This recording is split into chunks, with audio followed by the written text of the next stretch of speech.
Malaki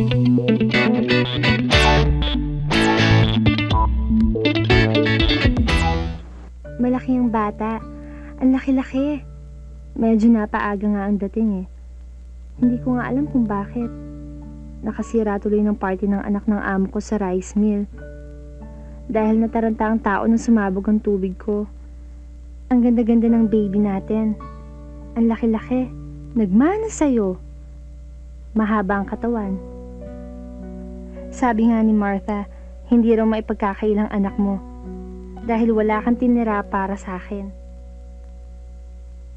Sa unang tingin pa lamang, alam na ko sino ang ama.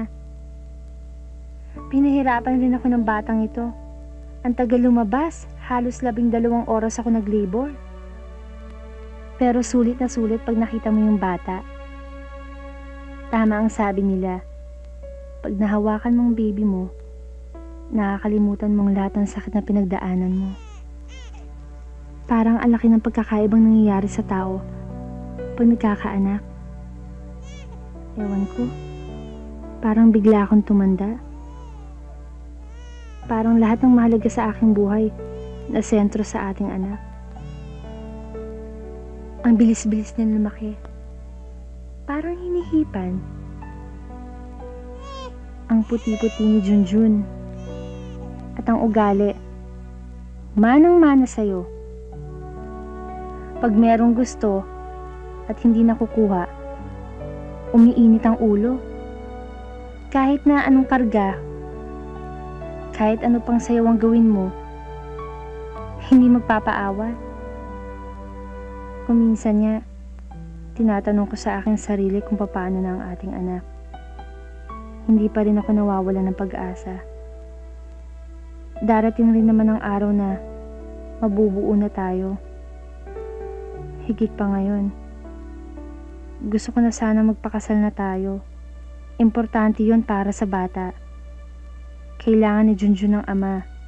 Hindi ba? Oh, yan, baby.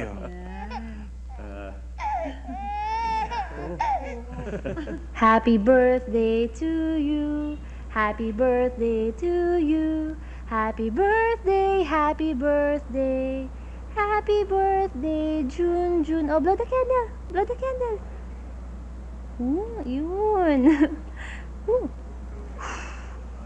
Akin na nga yung bata. Alam mo, tuwing dinadala mo to dito, palaki siya ng palaki. Malamang mas magiging matangkad pa sa'yo si Junjun. Hi, Junjun. Junjun. Wala pa bang balita? Tungkol saan?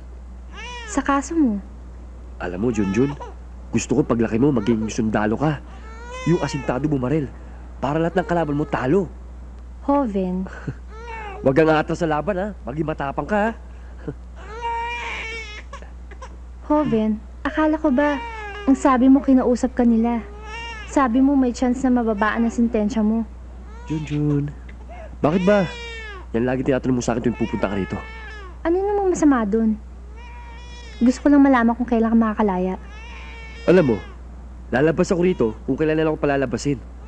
Mahirap ba maintindihan yun? Bakit ka nagkakaganyan? Ako? Ikaw, bakit ka nagkakaganyan? Ano bang problema mo? Nawalan ka na ng pag-asang makalaya dito. Dahil pagod na ako. Pagod na ako sa kahintay. Eh, ilang beses na akong sinabihan na makakalabas ako. Pero hanggang ngayon, nandito pa rin ako eh. Oh, saan ka pupunta? Yan ang hirap sa'yo eh. Minsan ka lang dumalaw dito, tapos magmamadali ka pang umalis. Paano ka makakalaya kung hindi ka porsigidong lumabas dito? Naisip mo ba habang nakakulong ka, kami ng anak mo nakahantad sa mundo? Naisip mo ba na naghihirap kang mag-ina? Bakit? Ano ba sa tingin mong ginagawa ko rito? Nagpapakasaya? Nagpapakataba? Gusto ko ba makulong rito? Bakit? Sino nag-utos sa'yo na patayin mo ang lalaki na kaaway mo? Ginusto rin ba namin yon?